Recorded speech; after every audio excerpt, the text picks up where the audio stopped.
I'm Caspian Adler, but everyone calls me Cass. Not because it's shorter, but because Caspian sounds too pretentious for a guy who spends his days buried in spreadsheets and brainstorming sessions. I've been working at Summit Spark for 3 years now, and if there's one thing I've learned, it's this. Talent doesn't matter here unless you know how to sell yourself. And unfortunately for me, selling myself has never been my strong suit. Summit Spark is your typical mid-sized marketing agency, eager to compete with the big dogs but always falling short. We're not bad at what we do. We just don't have the swagger or connections to break into the upper echelons of Madison Avenue. That's where my boss, Roderick Thorne, comes in. Rod's all about appearances. He wears tailored suits, quotes Sun Tzu during meetings, and somehow manages to make even the most mundane client pitch sound like a TED Talk. But beneath the polished exterior lies a man who thrives on taking credit for other people's work. Me? I'm the guy behind the scenes. I craft the campaigns, write the taglines, and dream up the strategies that turn unknown brands into household names. My latest project, a campaign for Velvet Vanguard, a luxury fashion label on life support, was supposed to be my ticket to recognition. Little did I know, it would become the catalyst for everything that came next. Living in New York means constantly being surrounded by ambition. Everywhere you look, someone's chasing their dream, or pretending they are. I live in Williamsburg, Brooklyn, a neighborhood known for its hipster coffee shops and graffiti-covered walls. It's not glamorous, but it's home. My apartment doubles as my creative sanctuary, filled with half-finished sketches, stacks of books, and old guitar I haven't touched in years. At work, though, things are different. I pour my heart into every campaign, treating each brand like it's my own. When Velvet Vanguard approached us, they were desperate. Their sales were plummeting, their social media presence was non-existent, and their target audience had moved on to shinier things. I saw potential where others saw failure. I pitched the idea of Threads of Tomorrow, a campaign that combined futuristic tech with timeless elegance. Think holographic runway shows and AI-generated designs inspired by classic couture. The campaign launched last month, and the results were insane. Sales skyrocketed. Influencers couldn't stop talking about it, and Velvet Vanguard went from obscure to omnipresent overnight. But instead of celebrating with champagne and high fives, I found myself sitting quietly at my desk while Rod stood center stage during the press conference, basking in the glory. When I confronted him later, he smirked and said, "You think anyone cares who came up with the idea? They care about the result. And right now, I'm the face of that result." That moment changed something in me. For the first time, I realized that staying silent wasn't just holding me back. It was enabling him. Rod's comment hit harder than I expected. Replaceable. Was that really how he saw me?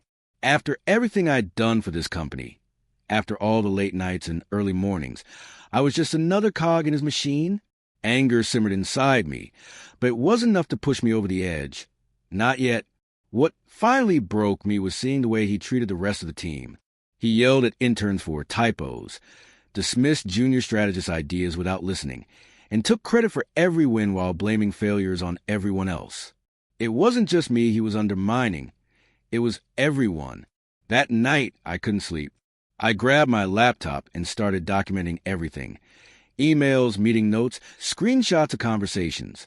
If Rod thought I was replaceable, then fine. Let him try replacing me when the truth came out. But revenge wasn't my only motivation. Deep down, I knew I deserved better.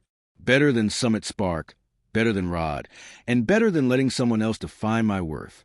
Over the next few weeks, I began quietly laying the groundwork for my exit plan. I reached out to Lyra Voss, an old friend from college who'd since founded her own AI-driven advertising platform. She listened patiently as I vented about Rod and Summit Spark, occasionally interjecting with sharp insights.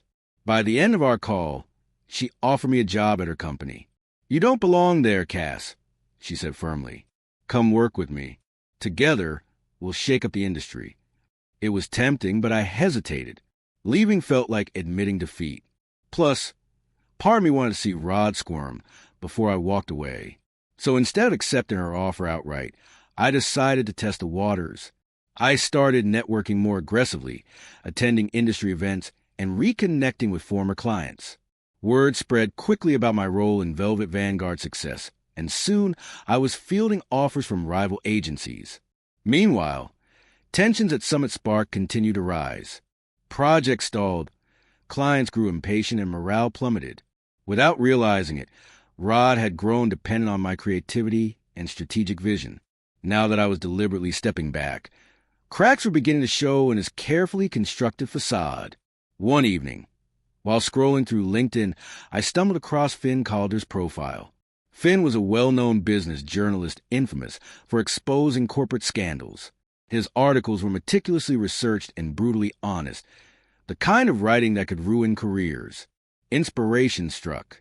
I compiled all the evidence I gathered against Rod, emails showing his unethical practices, recordings of him dismissing team members' ideas, and client testimonials detailing his manipulative behavior, and sent them anonymously to Finn.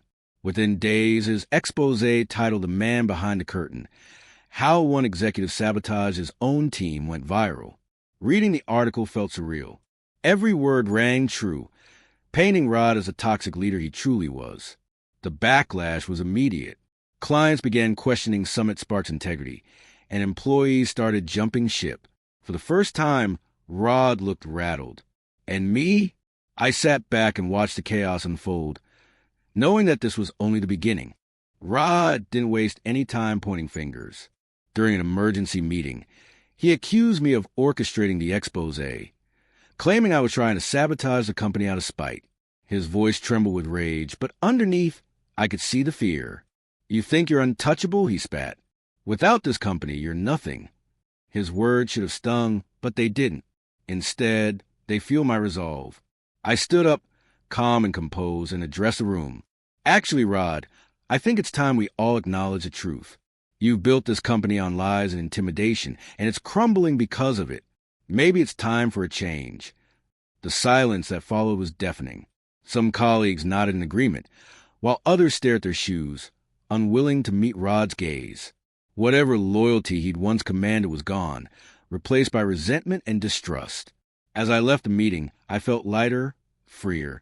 The battle lines had been drawn, and I was ready to fight. The days following Finn Calder's exposé were chaos. Summit Spark's office felt like a war zone. Phones rang nonstop with angry clients demanding answers, while employees whispered nervously in corners, wondering who would be next to leave or get fired. Rod, desperate to regain control, called an all-hands meeting. "We're going to weather this storm together," he declared, pacing the room like a caged animal. "Anyone spreading rumors or undermining morale will face consequences." His words dripped with thinly veiled threats, but no one was fooled anymore. Even his most loyal supporters had started distancing themselves. I watched from my desk as Carolyn, our lead designer, slipped her resignation letter onto HR's desk.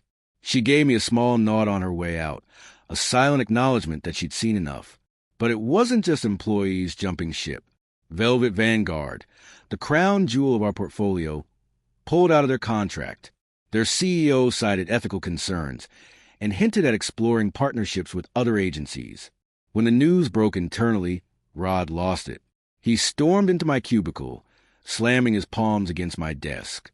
"This is your fault, Adler," he hissed. "You think you're clever? You've destroyed everything." I leaned back in my chair, crossing my arms. "Actually, Rod, I think you did that all by yourself. Maybe if you treated people with respect instead of using them, we wouldn't be here." He opened his mouth to respond but stopped, realizing half the office was watching. For once, he didn't have a comeback. Amid the chaos, Lyra reached out again. We met at a coffee shop in Soho, far enough from Summit Spark to avoid prying eyes. Lyra was as sharp as ever, her piercing green eyes scanning me over the rim of her latte cup. "So, how bad is it?" she asked bluntly. "Bad," I admitted. "Rod's losing it. Clients are bailing, and the team's falling apart. It's only a matter of time before the board steps in." She nodded thoughtfully. "And what about you? Are you ready to jump ship yet?" I hesitated. As much as I wanted to leave, part of me still clung to the idea of proving myself, not just Rod, but to everyone who doubted me. "Not yet," I said finally. "I need to finish what I started." Lyra smirked. "Fair enough. But don't wait too long. Opportunities like this don't come around often. Before we parted ways, she handed me a business card. On the back, she'd scribbled a name and number. Finn called her. "If you need backup," she said with a wink, "he owes me a favor."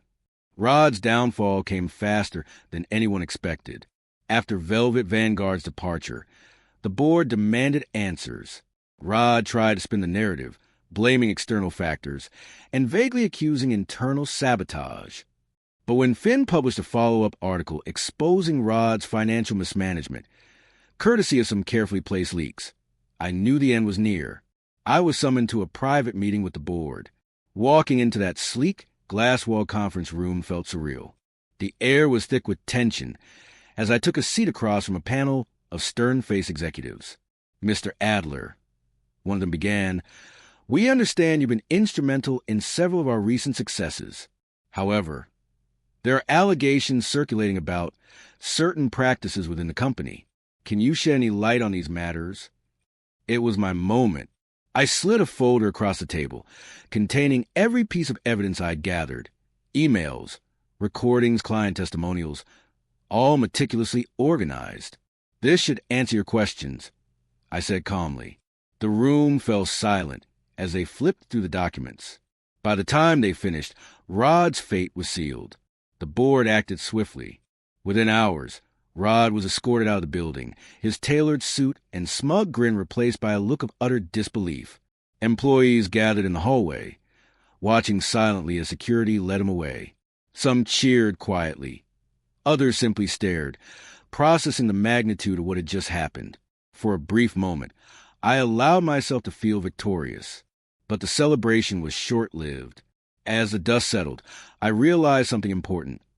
Summit Spark wasn't mine to save. The company had been built on shaky foundations, and even without Rod, it would take years to rebuild trust, if it survived at all. That night, I packed up my belongings and cleared out my desk. It felt strange, leaving behind the place where I'd spent so much of my life. But as I walked out of the building for the last time, I felt a sense of clarity wash over me. This wasn't the end. It was just the beginning. Walking away from Summit Spark felt like shedding a second skin. For 3 years, I'd poured my heart into that company, only to be met with betrayal and dismissal. But now, standing outside its glass doors for final time, I realized something. I wasn't running away. I was stepping towards something bigger.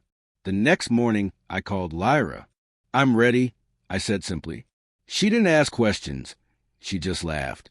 "About time, Cass. Welcome to the revolution." We met later that day at her office, a sleek, minimalist space in Tribeca filled with plants and natural light. Lyra handed me a stack of papers detailing her vision for Adler and Company, the independent consultancy firm I'd been dreaming about. She'd already registered the name and drafted a business plan based on our previous conversations. "You're going to change the game," she said confidently. "But first, you need a team." Over the next week, I reached out to former colleagues who'd left Summit Spark under less than ideal circumstances. Kara Lynn, the lead designer who quit after the expose, was the first to join. Then came Marcus Hale, a brilliant copywriter who'd clashed repeatedly with Rod over creative direction. Together, we formed the core of Adler and Company. Word spread quickly. Former clients started reaching out, eager to work with us. Velvet Vanguard CEO even sent a personal note thanking me for exposing Rod's unethical practices. "Let's talk partnership," he wrote. But not everyone was thrilled about my new venture. Rod, still licking his wounds, began spreading rumors about me online, accusing me of being unprofessional and vindictive. At first, it stung, but then I remembered something Lyra had told me. Haters will always try to dim your light. Don't let them win. So instead of responding, I doubled down on building Adler and Company. We launched a website showcasing our portfolio and values: transparency, collaboration, and innovation. Within days, inquiries flooded in. Our first major client was LuxTech, a startup specializing in smart home devices. They were ambitious but inexperienced, struggling to differentiate themselves in a crowded market. It was the perfect challenge for Adler and Company. Kara and Marcus worked tirelessly alongside me, brainstorming ideas and refining concepts. We pitched a campaign titled Home Redefined, focusing on how LuxTech's products seamlessly integrated technology into everyday life. The tagline? Innovation that feels invisible. When we presented it to LuxTech's founders, they loved it, but there was a catch. They wanted the campaign live in 6 weeks, half the usual timeline. No pressure, Marcus joked nervously as we left the meeting. Pressure makes diamonds, I replied, though deep down, I wondered if we'd bitten off more than we could chew. The next few weeks were a blur of late nights, endless revisions, and countless cups of coffee. Kara designed stunning visuals that brought the concept to life, while Marcus crafted witty copy that resonated with audiences. Meanwhile, I coordinated with influencers and media outlets to amplify our reach. As launch day approached, tensions ran high.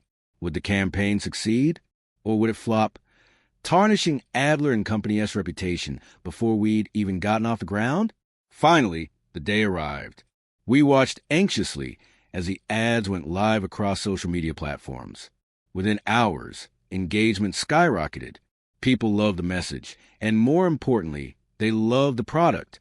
Sales surged, and LuxTech's founders called to thank us personally. We couldn't have done this without you, they said. For the first time in years, I felt truly proud, not just of the work, but of the team I'd built. While Adler and Company soared, Summit Spark continued to crumble. Without Rod's leadership or mine, the company struggled to retain clients and talent. Desperate to salvage his career, Rod resorted to freelancing, taking on low-budget projects for brands no one had ever heard of. One evening, I received an email from an unknown address. Attached was a job posting for a junior consultant position at Voss Innovations, Lyra's company. The description read, seeking candidates with strong organizational skills and a willingness to learn. Previous experience optional. Curious, I forwarded the email to Lyra. Is this what I think it is? Her response came immediately. Consider a favor. He applied last week. Thought he might enjoy reporting to some familiar faces. I burst out laughing. If there was any justice in the world, Rod would spend the rest of his career answering to the very people he'd once dismissed. 6 months after leaving Summit Spark, Adler and Company was thriving. We'd secured partnerships with several high-profile clients, including Velvet Vanguard, and had been featured in industry publications as one of the most innovative agencies of the year. At a rooftop party celebrating our success, I stood overlooking the New York skyline, surrounded by my team. Kara raised a glass. To Cass, she said, smiling, for proving that ethics and creativity can coexist. Cheers erupted around me, but my mind drifted back to everything that had led us here. The late nights, the betrayals, the risks, it had all been worth it. As the celebration wound down, I received an unexpected visitor, Finn Calder. I hear you've been making waves, he said, extending a hand. Just trying to rewrite the rules. I replied. He grinned. Well, keep doing what you're doing. The world needs more people like you. The morning after the rooftop party, I woke up feeling lighter than I had in years. Adler and Company was no longer just a dream. It was a reality, a thriving, respected agency that stood for something bigger than profit margins and flashy campaigns. But as I sat on my fire escape sipping coffee, watching the sun rise over Brooklyn, I couldn't help but reflect on how far I'd come and how much I'd sacrificed to get here. Leaving Summit Spark hadn't just cost me stability. It had forced me to confront parts of myself I'd buried under spreadsheets and strategy decks. The Caspian Adler, who'd walked into that building 3 years ago, was different from the one standing on the rooftop last night. That version of me had been afraid to speak up, afraid to take risks, afraid to believe he deserved more. You okay? Kara asked, leaning against the doorway with her usual smirk. She always seemed to know when my brain was running overtime. Yeah, I said, smiling faintly, just thinking about how weird life is sometimes. She laughed. Weird? Try poetic justice. Remember Rod sweating bullets during the boardroom showdown? Or better yet, him groveling at Voss Innovations' interview. I chuckled, shaking my head. Honestly, I don't think about him much anymore. He's not worth the energy. Kara nodded approvingly.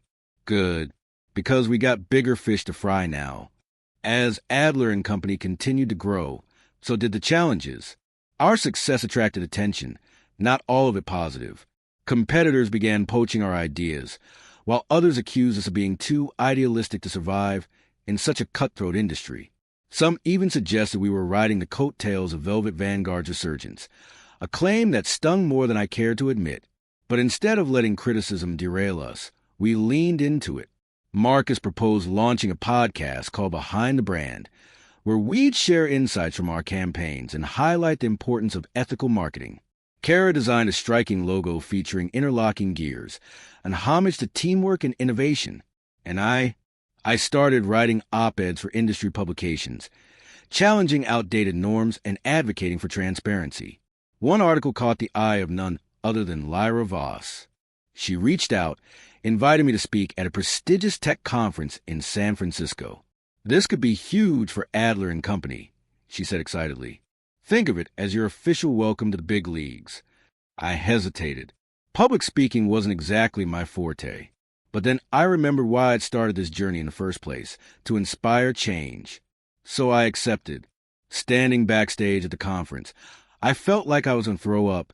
Hundreds of people filled the auditorium, their eyes glued to screens displaying the day's agenda.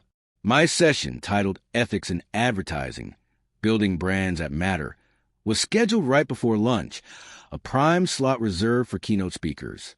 "You've got this," Lyra whispered, squeezing my shoulder. When my name flashed on the screen and applause erupted, I took a deep breath and stepped onto stage. For the next 45 minutes, I spoke candidly about my experiences at Summit Spark, the lessons I'd learned, and the values driving Adler and Company. I shared stories of resilience, collaboration, and the power of authenticity. By the time I finished, the room erupted in cheers. Dozens of attendees lined up afterward to ask questions or thank me for sharing my perspective. One woman approached me with tears in her eyes. "I've been stuck in a toxic workplace for years," she confessed. "Your story gave me hope that there's another way." Her words hit me harder than any standing ovation ever could. This wasn't just about building a successful business. It was about creating a movement. A few weeks later, I received an email from an address I didn't recognize. The subject line read, "A long overdue conversation." Intrigued, I opened it. "Cass, if you're reading this, I owe you an apology, not because I expect forgiveness, but because it's long overdue. You were right. I built my career on taking credit for others' work, and it cost me everything. I won't insult you by asking for redemption, but I do want to say thank you. Thanks to you, I finally understand what real leadership looks like." Rod. I stared at the screen, stunned. Part of me wanted to delete the email without responding. But another part, the part that believed in second chances, felt compelled to reply.